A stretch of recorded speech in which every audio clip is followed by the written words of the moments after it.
Hoje, 1º de março de 2017, estamos recebendo aqui na Secal o nosso amigo Cristiano Veruti, do Movimento Espírita, com o tema Muros e Pontes, o cristão e o desafio da convivência.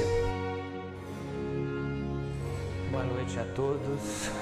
Eu agradeço mais uma vez a casa, ao Dr. Dias da Cruz, a possibilidade de estar aqui mais uma vez trabalhando e para a gente conversar um pouco a respeito da doutrina e das possibilidades que a doutrina nos traz de transformação pessoal e transformação espiritual. E a forma como esse estudo surgiu tem a ver com uma das características essenciais da doutrina espírita, talvez um dos grandes ou o maior diferencial dela em relação a outras agremiações, a outras percepções da fé, da religiosidade, da nossa relação com o mundo, que é o fato de que para a doutrina espírita o que se espera de nós essencialmente não é o que ocorre dentro dos centros espíritas. O que se espera de nós tem a ver com o nosso comportamento no dia a dia, no mundo em que nós estamos. Nós compreendemos o planeta Terra como escola e essa escola funciona 24 horas por dia enquanto estamos encarnados. Então, a todo momento nós estamos sendo testados. Oscilamos, porque ainda somos espíritos falhos, né? E digo isso por mim, que lembrando lá da famosa indicação de que nós devemos analisar todo dia, né, que Santo Agostinho faz, de que nós devemos fazer uma análise de cada dia nosso para melhorarmos, eu tenho certeza que ainda não vivi um dia na minha vida em que eu possa considerar que tenha feito tudo certo. Todos os dias nós erramos, todos os dias nós acertamos de alguma maneira, mas vamos aprendendo com os nossos erros, né? Vamos caminhando, tentando e melhorando.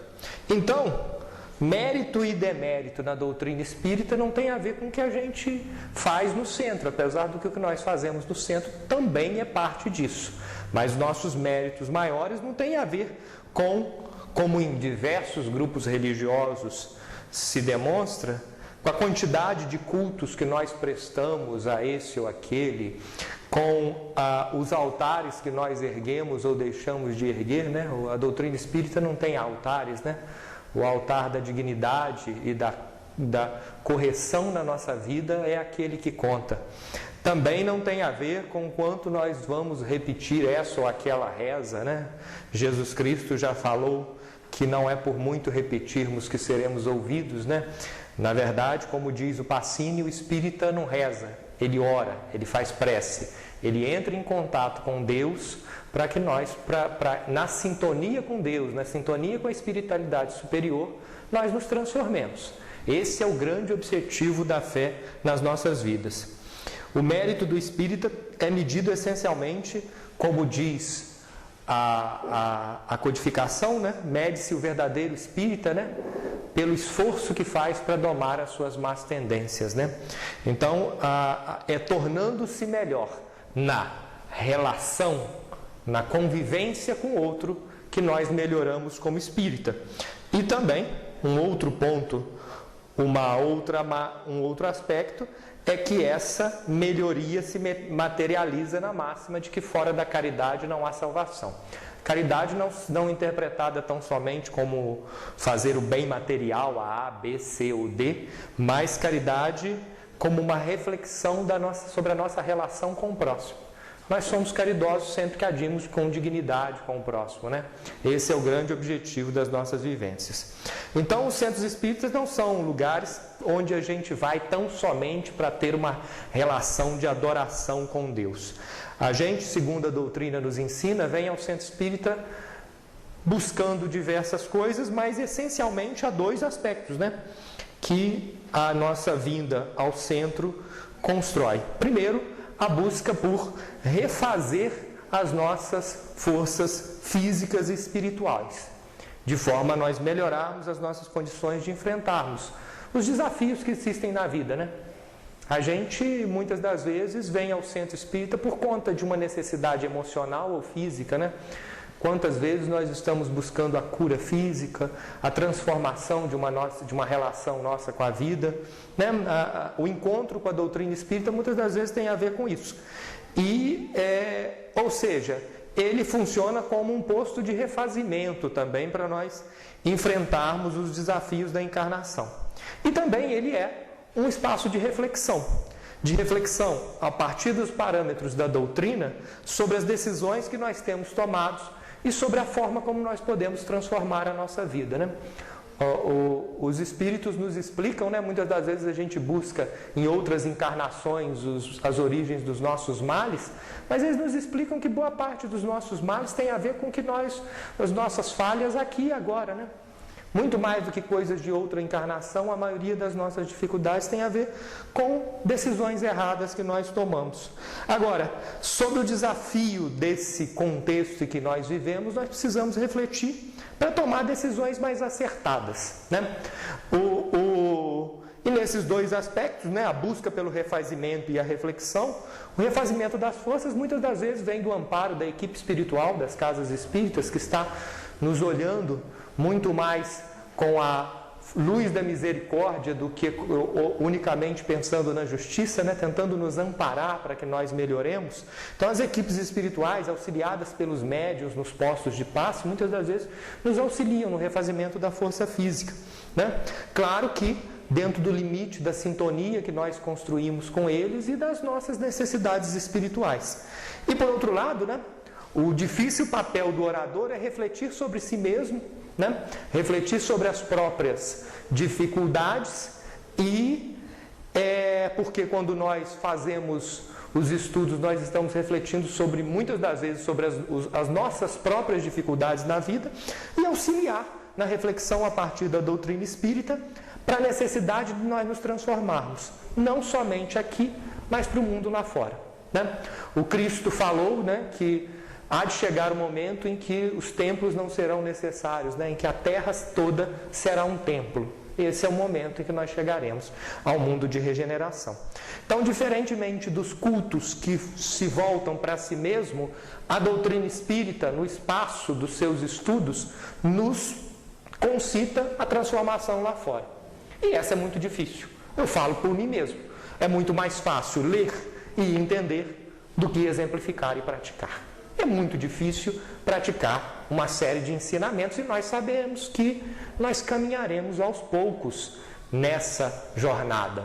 O próprio Chico Xavier falou várias vezes sobre as próprias dificuldades enfrentadas no dia a dia. Se ele enfrentou dificuldades, que dirá nós ainda tão falhos? Entretanto, o caminho de transformação da encarnação é um caminho do dia a dia, né? Disse que Thomas Edison tentou centenas de vezes fazer a lâmpada funcionar, né? A famosa lâmpada que está nos iluminando aqui graças à ciência. Quando ele estava por desistir, ele tentou mais uma vez e deu certo. E como o mundo se transformou graças à invenção dele, né? O quanto a nossa vida ganhou tempo graças ao fato de nós podermos iluminar nossas noites e podermos trabalhar durante elas. Quantas vidas foram salvas em hospitais graças às lâmpadas em que se pôde ver, em que as pessoas puderam viajar. Então, é errando que nós também encontraremos o acerto. É buscando a experiência do erro e que nós buscaremos o acerto. Então, é no mundo errando que nós acertaremos. E, considerando essa necessidade de nos aprimorarmos para nos relacionarmos com a vida, com o mundo lá fora, com as dificuldades lá fora, que a ideia desse estudo surgiu, né? A partir de uma coisa da vida, né? De tentar trazer lições do dia a dia para as nossas vidas, sempre lembrando a orientação espiritual de que quando nós falamos sobre o dia a dia, não é o objetivo de materializar o espírito que deve nos guiar, mas o objetivo de espiritualizar a matéria, de agirmos a partir da espiritualidade para com a matéria, ou seja, de pensar o mundo a partir dos parâmetros da doutrina, dos parâmetros trazidos por Jesus Cristo. Então, há algum tempo, né, no noticiário me veio a ideia desse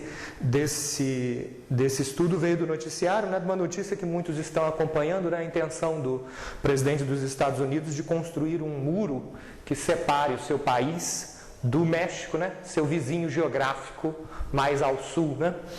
E o presidente americano trouxe uma série de motivos, segundo ele, importantes para construir essa obra, para fazer essa obra, né? E esses motivos aqui não cabe discuti-los, né?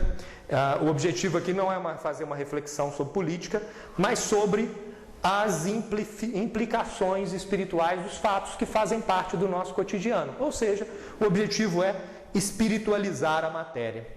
E, observando essas notícias sobre o tal muro que ele pretende construir, que na verdade já tem algumas partes que foram construídas por presidentes americanos anteriores, a gente pode pensar um pouco sobre o que significa um muro, né? O que significa essa construção que divide espaços. E tenham o tamanho que tiverem, seja o muro que divide um país, seja a grande muralha da China, qualquer muro tem a função de dividir dois espaços. E dividindo dois espaços, normalmente eles dividem dois espaços no seguinte sentido: daqui para cá é meu, daqui para cá é dos outros. Ele divide o meu do de terceiros, né? E eles causam alguns efeitos, né? Em primeiro lugar, a proteção contra visitas consideradas indesejáveis por qualquer parâmetro, né? Seja porque consideramos que eles podem nos violentar, porque eles podem nos roubar, porque eles podem, no caso dessas fronteiras, né, produzir contrabando, tráfico. No caso dos Estados Unidos, as alegações do presidente, uma delas era que os imigrantes estavam roubando empregos dos americanos, etc. Então, é um dos motivos de você construir um muro, dividir fronteiras. O outro isso é uma das consequências. Uma outra consequência de produzir um muro é afastar aqueles que estão de um lado e do outro da fronteira, né? Você produz afastamento entre as pessoas através de um muro. E outra coisa que eles produzem é uma relação de medo entre os que ficam na parte de dentro da muralha e os que ficam de fora. O muro produz isso, né? Desde as muralhas dos castelos da Idade Média, né? Todo mundo que vê um castelo em qualquer lugar, os castelos têm muros, né? E esses muros são para defender aquela estrutura. Então, né, tem até uma música do grupo Rapa que fala sobre muro, né? Que ele fala: as grades do condomínio são para trazer proteção, mas também trazem a dúvida se é você que está nesta prisão, né? No fundo, eles produzem uma relação ambígua, o que não quer dizer que as pessoas não possam buscar proteção, mas eles produzem uma relação de aprisionamento. Qualquer muro produz uma sensação de aprisionamento. Essa situação pode ser generalizada em qualquer relação de proteção a qualquer propriedade, né? Ao mesmo tempo que ela é uma relação que vale de proteção, ao mesmo tempo ela nos aprisiona, né? Qualquer propriedade é em si um aprisionamento. Por isso que o Cristo em diversos momentos falava para nós ajuntarmos tesouros no céu, porque os outros ficarão aqui, porque qualquer bolso está para sempre furado, porque nosso corpo físico vai acabar a qualquer momento, né? Nós não temos o dia em que nós abandonaremos o planeta Terra nessa roupa que nós temos. Então, de qualquer forma, em todo e qualquer conflito em que se constroem muros, a gente não pode, em primeiro lugar, pensar de maneira absoluta em injustiça divina, né? Porque quando eu lembro de uma história que o Baesso contou há pouco num estudo que eu assisti dele, né? Que ele disse que ele comprou um imóvel, né? uma casa, um apartamento, e tinha combinado com a pessoa que a pessoa iria deixar os móveis da cozinha, e a pessoa não deixou, e ele ficou muito bravo com isso, né? porque não estava no contrato. Era um acordo entre eles que ele achou que não era necessário botar no contrato. E ele ficou desgastado com aquilo durante muito tempo, quando num dado momento veio a razão como uma voz dizendo: você está devolvendo uma cozinha que você roubou em algum momento. Então, já que não tem solução, é preciso refletir a partir disso. Que as dificuldades que nós passamos, muitas das vezes, têm a ver com o nosso passado, né? Boa parte do muro que os americanos estão construindo são sobre um território que eles, em guerra, tomaram do México. Então, é bem possível pensar que espíritos reencarnados que viveram naquele território entram por ele, muitas das vezes ainda com a ideia, no fundo dos seus espíritos, de um território que já era parte deles. Mas não podemos nos esquecer que esse território, em guerras anteriores, foi tomado dos primeiros habitantes da América, que tomaram de alguém em algum momento. Então, nós sempre temos essas relações que vão se construindo no mundo de provas e expiações em que nós erramos muito ainda. O que não quer dizer que nós não devemos corrigir as injustiças, né? Então, quando nós pensamos em muro, e essa história desse muro é muito interessante, a gente vê que o muro sempre é um espaço de delimitação. Agora, ainda é essa necessidade tão exacerbada de proteger o que é nosso, é parte ainda do que a doutrina espírita nos explica como sendo parte de um mundo de provas e expiações. O apego ao materialismo, né? Há pouco eu citei a Grande Muralha da China. É interessante pensar que a Grande Muralha da China é a maior construção humana vista do espaço. Os astronautas, quando olham para a Terra, a Grande Muralha da China, eles veem. Ou seja, se um visitante de outro planeta que vem aqui, um planeta mais evoluído, um planeta que tenha uma outra dimensão sobre a matéria, vier à Terra, a primeira coisa que eles vão ver é uma prova ainda do nosso egoísmo, né? Aquela grande muralha era a divisão do que é meu, do que é dos outros. Uma divisão que é parte da materialidade da vida, mas ainda é prova de que se guerreava por coisas desse tipo. E o grande problema é que, ainda hoje, muralhas da China estão sendo erguidas. Muralhas, quando estava fazendo esse estudo, fiz uma busca, né, sobre grandes muros da história da humanidade. E todos eles ruíram. Todos eles, na sua tentativa de separar o espaço A do espaço B, falharam. Com o tempo, se mostraram falhos. Os imperadores romanos tentaram fazer muralhas contra os seus invasores. O Império Romano, um dia, caiu, sendo invadido pelos povos que eles expulsaram. O Muro de Berlim caiu. Tentou-se separar a cidade em dois espaços, esse muro caiu. A própria muralha da China caiu um dia. Os grandes castelos e fortificações que foram construídas para cair. Uma das histórias antigas mais famosas que nós conhecemos, que virou filme inclusive, né? É a história de Troia, né? Invadida num dado momento. Então, sempre há algum momento em que os muros caem, em que as distâncias caem. E, na verdade, todo e qualquer muro está fadado a cair diante do ensinamento da espiritualidade, que nós somos feitos para a aproximação com o outro, e para vencer as arestas, as nossas dificuldades, as nossas dores, sejam elas quais forem. Então, entretanto, há outros muros sendo construídos, o que mostra que nós ainda não aprendemos essa lição. Mas quando essa história do muro veio, uma das coisas que a gente pode pensar é o seguinte, né? A própria construção, a própria arquitetura mostra que há outras construções que nós fazemos. E uma estrutura oposta do muro, né, no seu objetivo de isolar, é a ponte, que reúne. A ponte aproxima.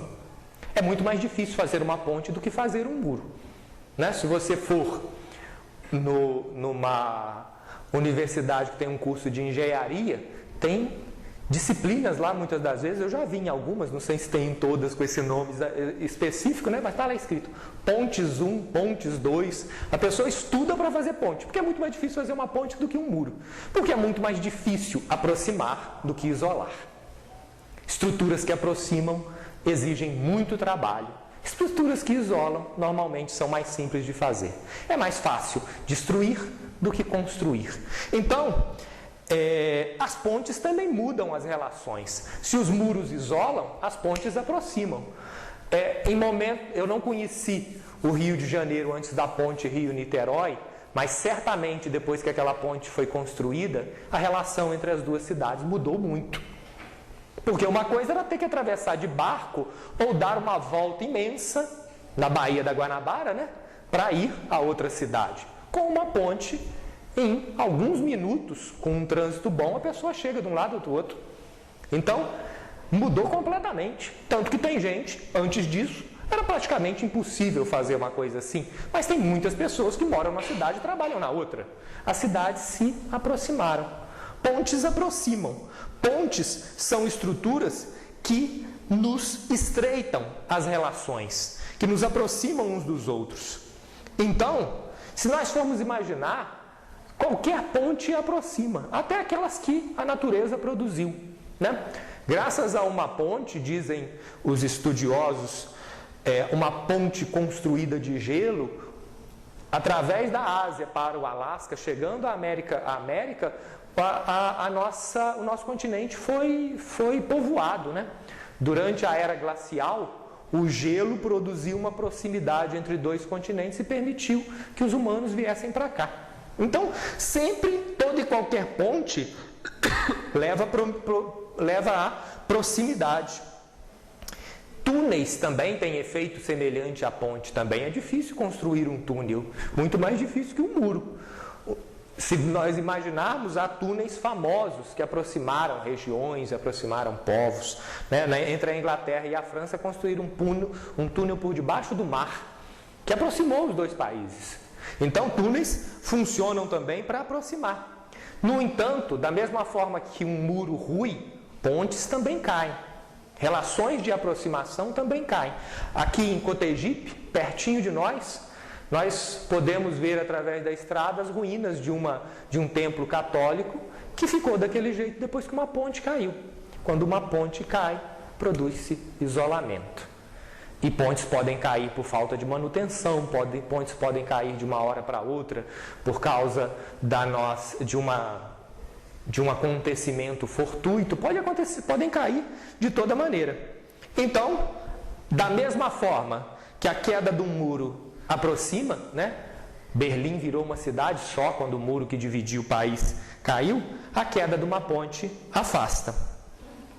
E aí, a gente imagina o seguinte, toda e qualquer estrutura, porque já que a primeira parte do estudo, eu estou pensando um pouco sobre essas estruturas arquitetônicas aproximam e distanciam as pessoas. Ruas aproximam as pessoas. Há um famoso prefeito da cidade de Paris, que transformou a Paris na famosa cidade luz, que o que ele fez foi abrir grandes avenidas e iluminar a cidade toda. Quando ele iluminou a cidade toda e abriu aquelas grandes avenidas, esse prefeito chamado Haussmann, ele permitiu que a cidade, que era uma cidade de um monte de ruazinhas estreitas medievais, se transformasse numa cidade onde as pessoas se movimentavam com liberdade. Caminhar pela cidade, muitas das vezes, nos aproxima das pessoas. Então, as estruturas podem causar proximidade ou causar sensação de solidão, né? Há muitas pessoas que criticam cidades igual a capital do Brasil, que eu não conheço, Brasília, falando que ela foi construída com tudo muito distante uma das outras, e aquilo produz sensação de solidão. Praças aproximam as pessoas. Grandes arquitetos do século passado, principalmente da década de 1970, por exemplo, começaram a dizer o seguinte: construir praças é aproximar as pessoas, permitir que elas se aproximem. Então, a gente vive realidades que aproximam ou distanciam, que comunicam as pessoas ou não. Então, quando a gente fala sobre o desafio da convivência, o nosso grande desafio é de construir pontes e erguer menos muros.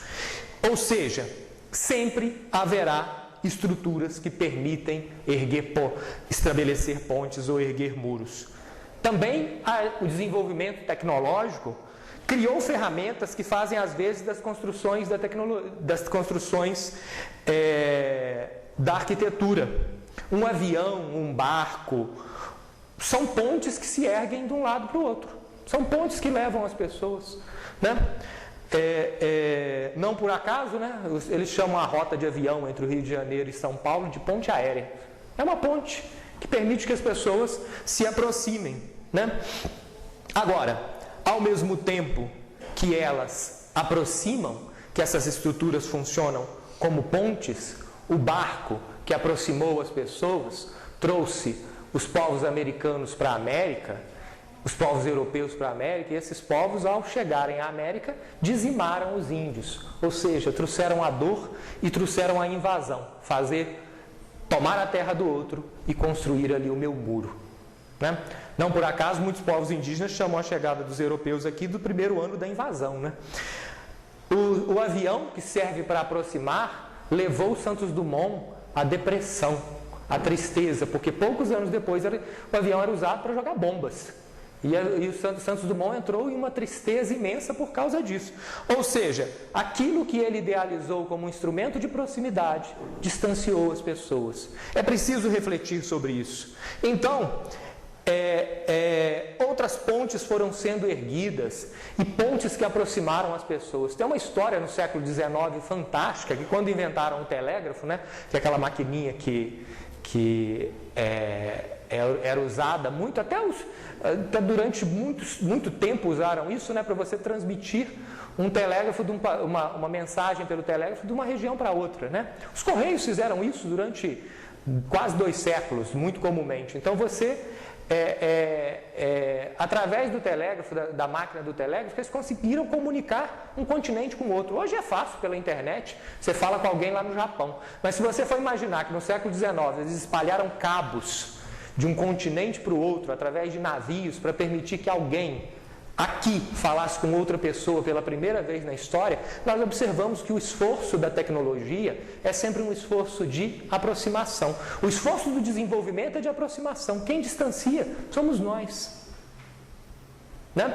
É uma história de heroísmo, de usarem cabos, os cabos se rompiam no fundo do mar, cabos dessa grossura que se rompiam no fundo do mar, até alguém descobrir que você precisava sair com um barco de um continente para o outro e no meio do caminho amarrar os 2 cabos e soltar eles. Porque se você saísse de um continente para o outro com o cabo direto, ele rompia no meio do caminho. Tem a ver muito com a ideia da relação. A relação, a ponte, é um encontro. É sempre um encontro que você se encontra com o outro no meio do mar da vida. Nesses processos, nós vamos tentando construir pontes. O desenvolvimento do conhecimento é um desenvolvimento que está sob a égide do governador espiritual da Terra, de Jesus Cristo. Quem erra usando o conhecimento mal somos nós. Então todas essas tecnologias permitiram a nossa aproximação. Nós é que erramos ao utilizá-las.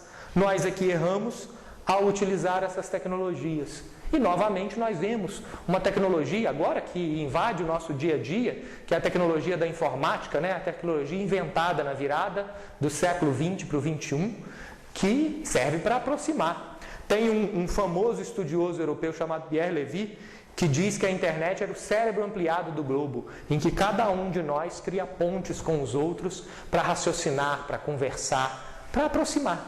Agora, se nós usamos mal essa tecnologia para difundir o ódio, o desequilíbrio, o erro é nosso, a falha é nossa. Ou seja, pontes e muros não são coisas que se constroem por si mesmos. E aí é a grande discussão que a doutrina espírita nos traz. Essas estruturas que aproximam ou distanciam são parte das relações que nós construímos entre nós. Elas são partes das formas como nós nos relacionamos uns com os outros. Há pontes e muros porque construímos pontes e muros nas nossas relações. Cada ato de simpatia nosso com alguém é uma ponte fluídica que nós construímos com as outras pessoas. Cada atitude de desequilíbrio com alguém ergue um muro. Sempre que nós acertamos, construímos pontes. Sempre que nós erramos, construímos muros. Isso dentro de nossas casas, no ambiente do trabalho, na relação com os amigos, na relação com as casas espíritas. Nós erramos e acertamos. E precisamos compreender que erramos e acertamos nas relações com os outros. A vida é feita de falhas aqui e ali, né? Nós temos... E aí a gente tem que pensar, com quem nós temos construído pontes? Em que na vida nós temos construído pontes? Em que na vida nós temos erguido muros, às vezes pelos motivos mais banais? A gente tem que pensar. Muitas das vezes, por um mal entendido, a gente ergue muros terríveis, né? Muros que às vezes parecem história de novela. Pelo interesse da posse, nós erguemos muros terríveis. Uma amiga contava que numa reunião mediúnica, eles tiveram imensa dificuldade para entrar em diálogo e construir o equilíbrio de um espírito que perseguia outro por causa de um canivete há 300 anos. Porque o espírito desencarnou e viu um parente dele olhar o canivete e falar assim: dá para uma criança, fica com isso aqui é uma porcaria. E aí ele adorava o canivete. E ele começou a perseguir aquele parente por conta do canivete. Um muro erguido por causa disso. Quantas vezes erguemos muros por nada? Quantas vezes nós criamos dificuldades imensas por nada? Quantos muros são erguidos por nada, né? Quantas vezes, diante da tentativa de manter privilégios estruturais no planeta, muros são erguidos. Vários desses muros são muros de egoísmo. Não são muros de proteção, são muros de egoísmo. Então, a gente tem que pensar como construir mais pontes de amor, porque também há pontes de desequilíbrio. Às vezes a gente constrói a ponte para atravessar para onde nós não devemos. Então, quais são os muros e as pontes que nós devemos construir na relação com o outro, na relação com o próximo? Porque é na relação com o próximo que nós seremos medidos. Há um filósofo conhecido do século passado, do século XX, que ele disse uma frase que ficou muito famosa. Ele disse: o inferno são os outros. Ou seja, o inferno da nossa vida é a relação com o outro. O inferno não é um lugar, o inferno é a relação com o outro.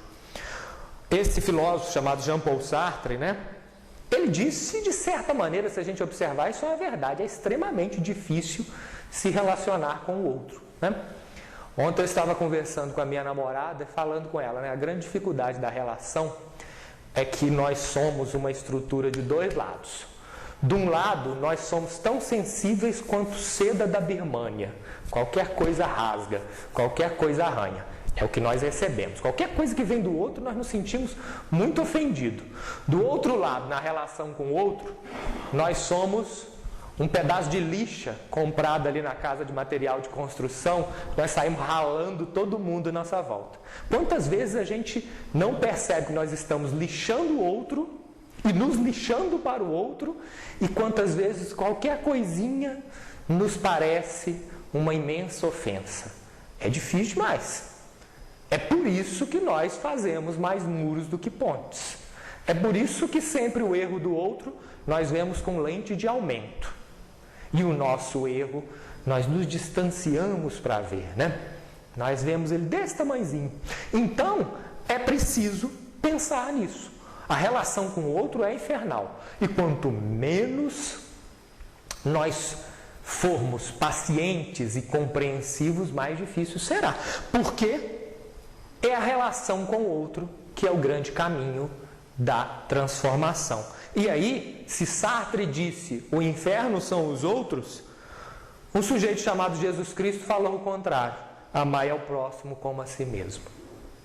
Se o inferno é a relação com os outros, amar o próximo como a si mesmo é o maior desafio que existe sobre a terra. Porque amar o próximo como a si mesmo e a Deus acima de todas as coisas é uma dificuldade imensa, né? Não por acaso, a história que para mim me parece mais comovente, apesar de parecer muito infantil que Jesus Cristo contou, é a famosa história de como ele diz como deve ser, quem é o nosso próximo, tentado por um judeu, né? Ou interpelado por um dos judeus.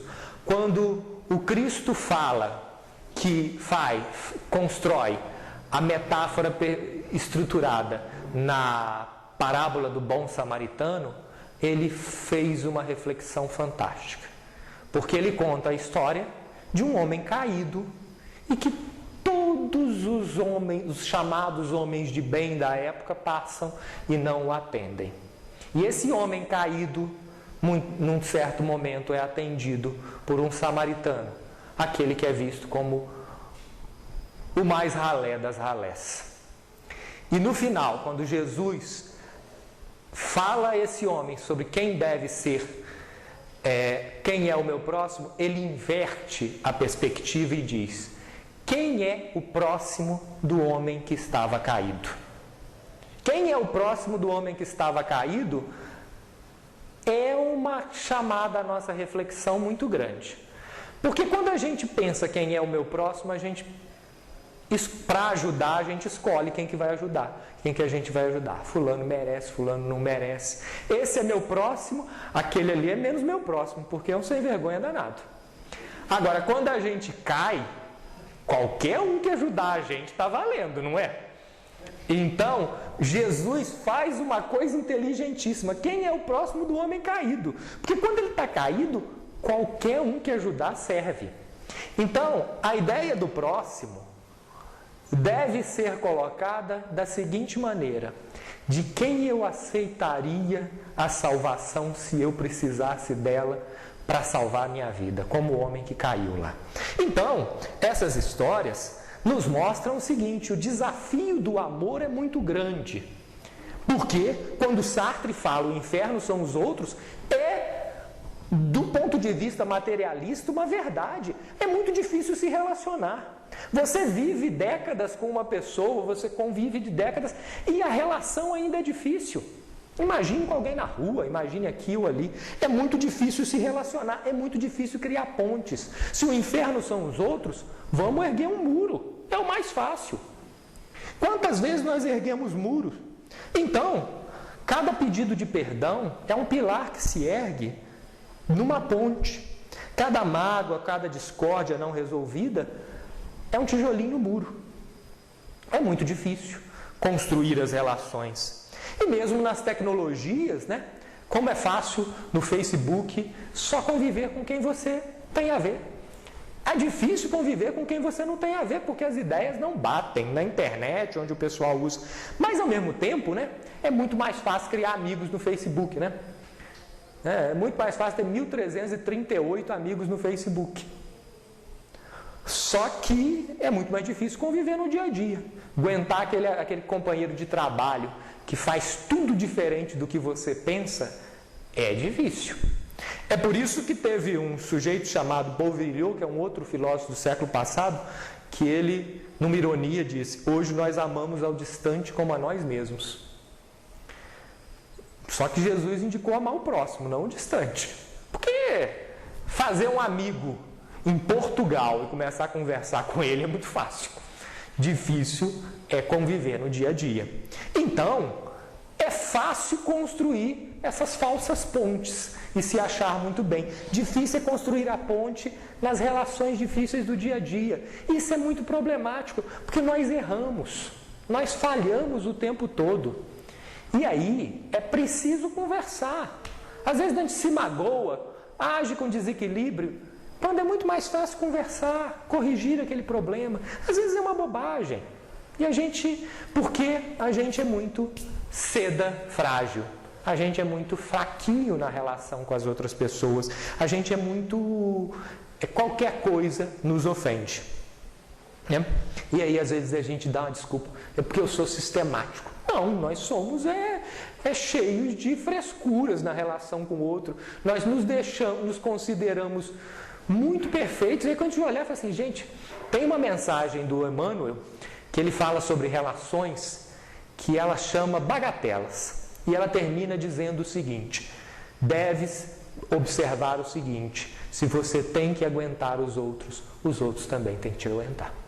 E a gente cria problema por bobagem, cria dificuldade por bobagem. É melhor conversar, é melhor tentar corrigir as relações. E aí, falamos já da importante indicação de Jesus, e a gente chega numa fala, né, que é uma questão da doutrina espírita, né, questão 768 do Livro dos Espíritos, que, se bem me lembro, no primeiro estudo que fiz aqui, já há 1 ano e meio, quase 2 anos, foi um assunto, uma questão de que nós falamos, que nela Kardec pergunta: procurando a sociedade, não fará o homem mais do que obedecer a um sentimento pessoal, ou há nesse sentimento algum providencial objetivo de ordem mais geral?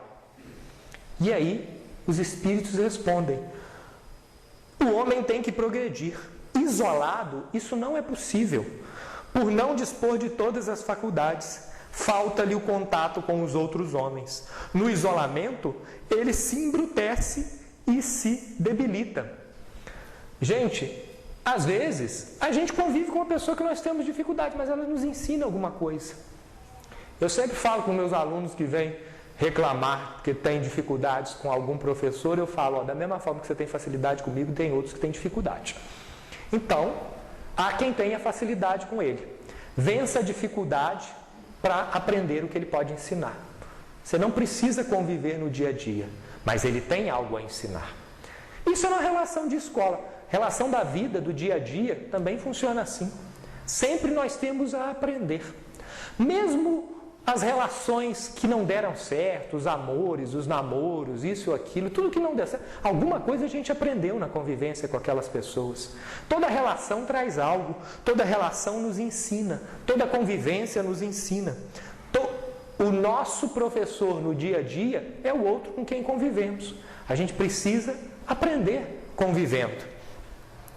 E Kardec completa isso dizendo: homem nenhum, ser humano nenhum, possui faculdades completas. É na união social que as pessoas, umas às outras, se completam para assegurar o bem-estar e o progresso.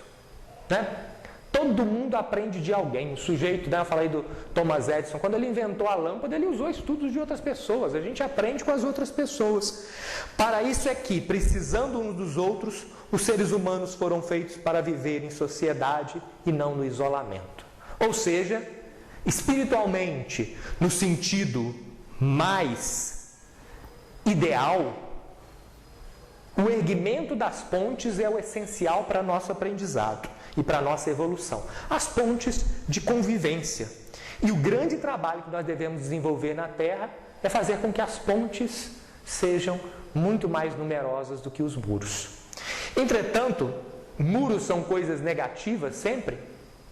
E aí é uma reflexão que a doutrina vai trazer para a gente. E aí a gente vai falar um pouquinho, né, na parte final do nosso estudo, sobre o papel dos muros na nossa vida. E a experiência mostra que os muros não são estruturas negativas. E quem, vivendo diante da violência, negará a possibilidade, a necessidade de ter muros em volta de casa, né? Pessoas que agem e buscam ser pessoas boas e dignas, vivendo numa situação de violência, colocam até cercas eletrificadas em volta da casa, com medo da violência. Será que isso é negativo para a doutrina espírita? Será que a doutrina espírita considera buscar a própria... E aí eu vou falar da coisa material para depois a gente pensar espiritualmente, né? Será que buscar a própria proteção é negativo diante disso?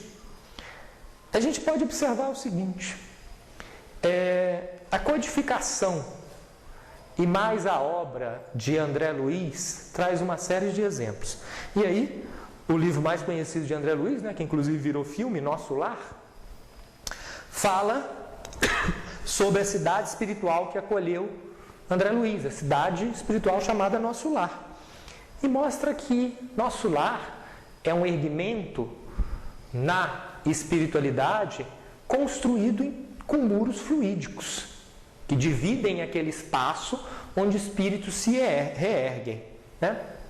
Te vê? No próprio filme, né, eles tentaram reconstruir a ideia, né, das muralhas em torno de Nosso Lar. E para penetrar através dessas muralhas, qualquer sofredor que busque se reajustar é acolhido. Mas um espírito que ainda se compraza no mal é acolhido? Não. Há uma passagem famosa de uma mulher em total desequilíbrio que ela é barrada às portas daquela cidade espiritual. E André Luiz se toma de pena da mulher porque ela chorava na porta da cidade espiritual. E, num dado momento, o instrutor chega em André Luiz e fala assim: essas lágrimas são falsas.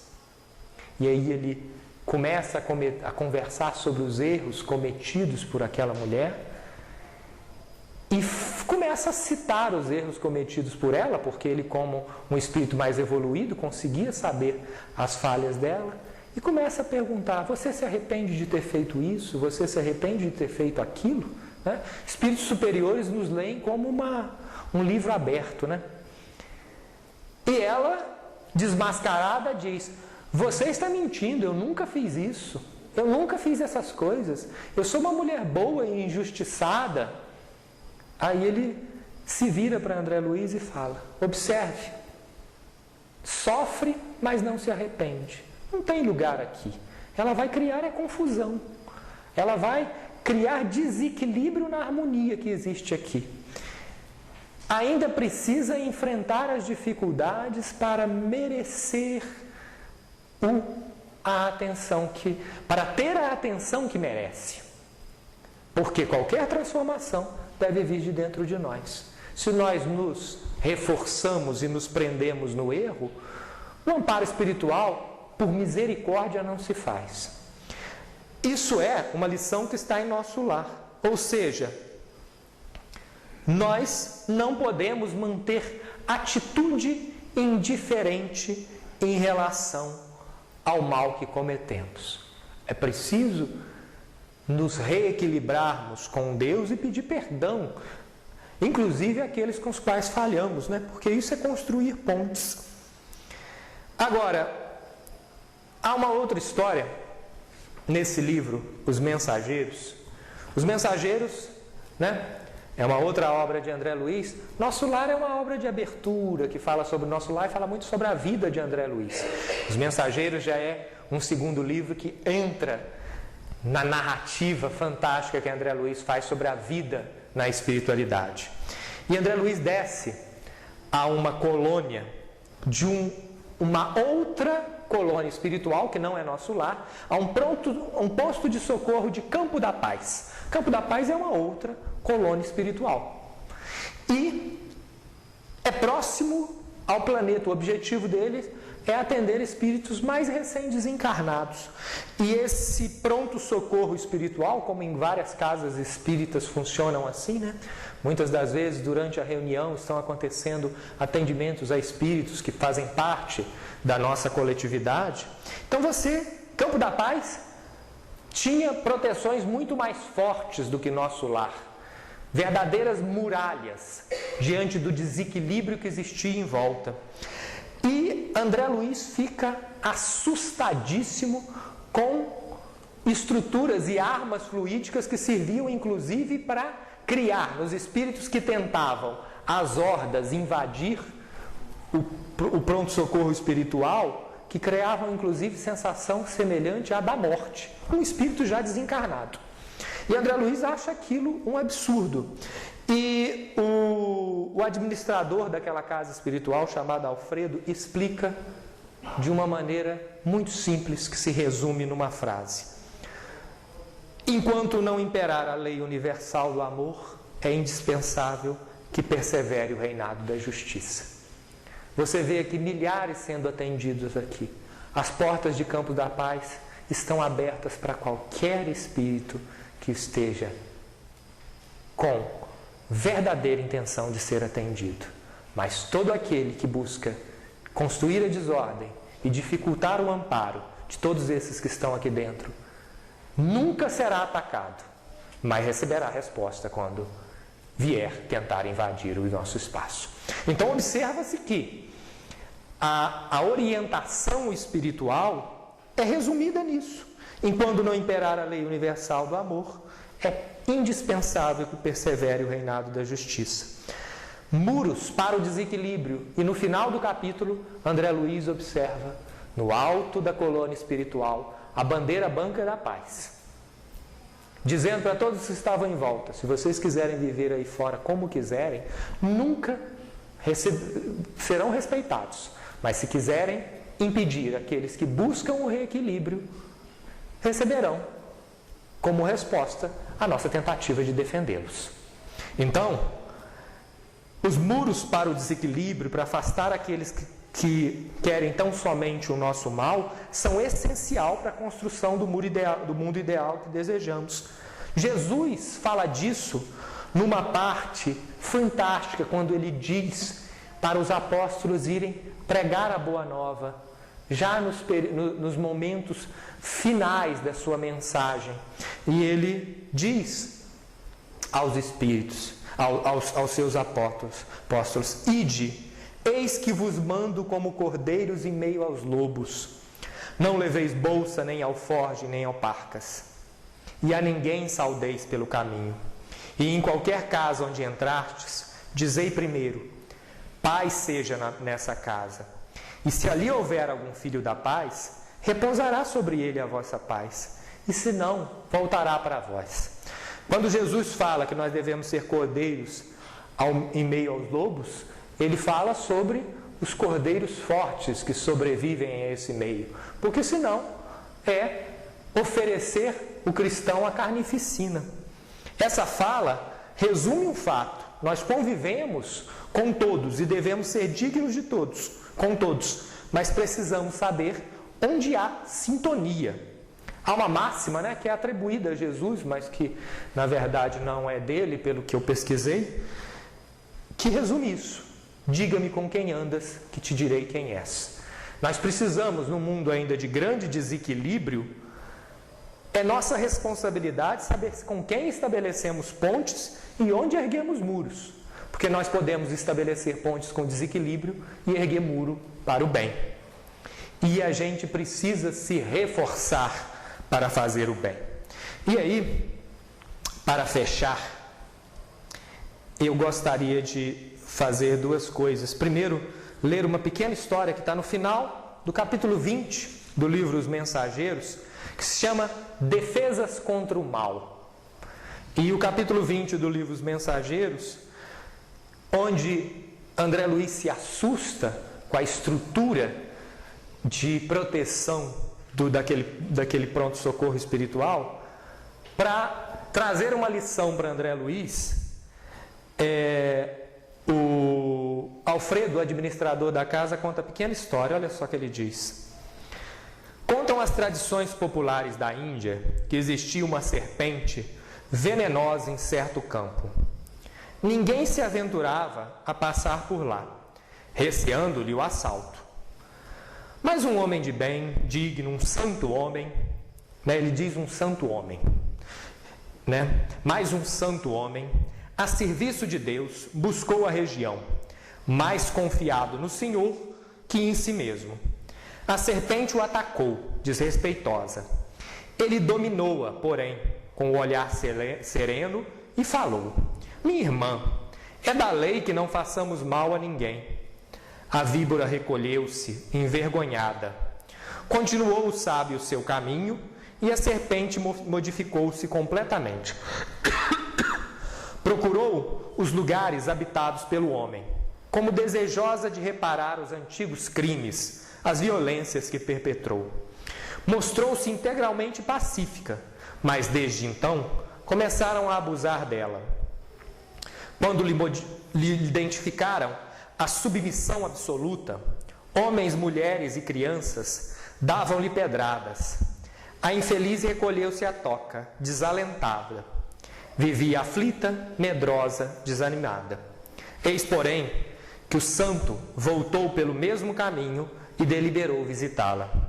Espantou-se, observando a tamanha ruína em que o ser estava.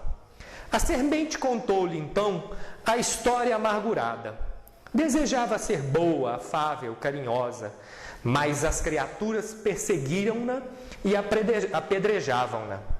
O sábio pensou e respondeu após ouvi-la: Mas, minha irmã, houve engano de tua parte.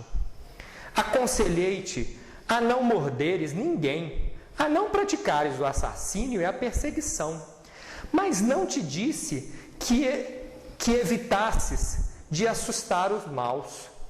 Não ataques as criaturas de Deus, nossas irmãs no mesmo caminho da vida, mas defende a tua cooperação na obra do Senhor. Não mordas nem firas, mas é preciso manter o perverso à distância, mostrando-lhe os teus dentes e emitindo os seus silvos. O bom, né?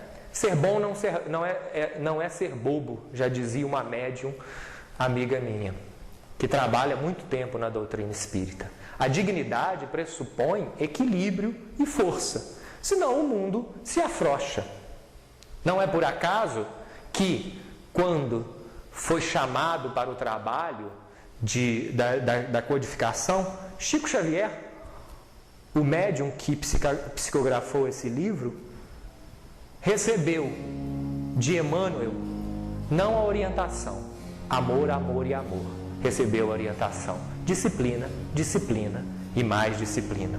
Então, por enquanto, nós precisamos da justiça, mas a construção do mundo de regeneração vai se fazendo, né? Tem uma matéria fantástica nessa edição do Correio Espírita que fala sobre uma coisa que está acontecendo no Japão. A diminuição imensa dos crimes está deixando os tribunais vazios e os advogados sem trabalho. Quando chegar o momento em que nós começarmos a errar menos, a falhar menos, os muros serão menos necessários, mas a gente deve atentar para a direção em que nós caminhamos, a fim de que isso se faça.